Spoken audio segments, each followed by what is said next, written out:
चमोली को सीमांत क्षेत्र में लेने की कांग्रेस की मांग को पहले चुनावी चाल माना जा रहा था, लेकिन आज इस बात पर कांग्रेस प्रवक्ता लखपत बुटोला ने इस पर स्पष्ट रूप से कहा कि सीमांत क्षेत्र से जोड़ने पर पलायन रुकेगा और कहा कि यह मांग वहां रह रहे 4.5 लाख लोगों की है, ना कि हमारी।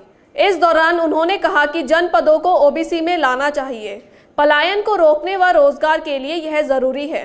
कांग्रेस ने कभी चुनावी वादे नहीं किए। कांग्रेस हमेशा जनहित की बात करती है। जिस तरह से आपने देखा होगा कि प्रदेश बनने से पहले चमोली जनपद, जो सीमांत 3 जनपद है, उनको इंजीनियरिंग मेडिकल में 3% आरक्षण दिया जाता था।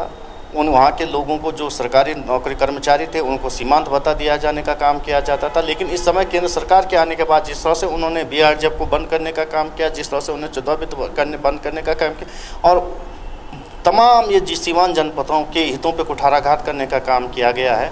आज सीमांत जनपद के गांव खाली हो रहे, पलायन एक बड़ी समस्या है। अगर राष्ट्र के प्रति हमारी जिम्मेदारी नहीं रहेगी, इन लोगों की जिम्मेदारी राष्ट्र नहीं समझे, समन्वय के प्रति नहीं बनेगी, गांव खाली हो रहे। आज समाज में जिस तरह से कंपटीशन है, एक कॉन्वेंट में एक लड़का पढ़ा और एक गांव में 15-20 किलोमीटर पैदल जाके पढ़ रहा है, तो उसको समान स्तर पे किस तरह से हम कंपटीशन में एक समरूपता मिलनी चाहिए, उनको एक समान प्लेटफॉर्म मिलना चाहिए। वो प्लेटफॉर्म उन्हें तभी मिल सकता है जब उन्हें ओबीसी की कैटेगरी में दिया जाए। और ये मांग वहाँ के 4.5 लाख लोगों के भविष्य से जुड़ा हुआ है।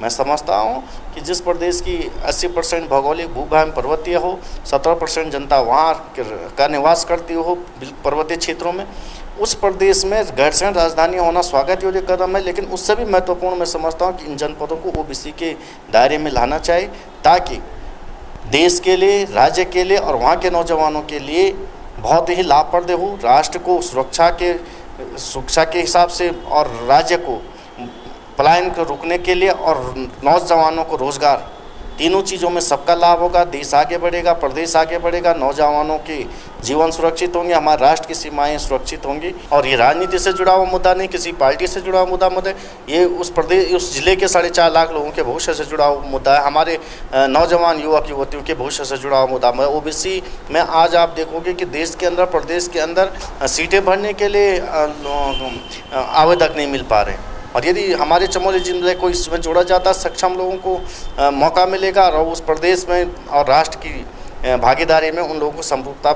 मिलेगी और राष्ट्र की मुख्य धारा में जुड़ने का उन्हें मौका मिलेगा। Bureau report, Dehradun.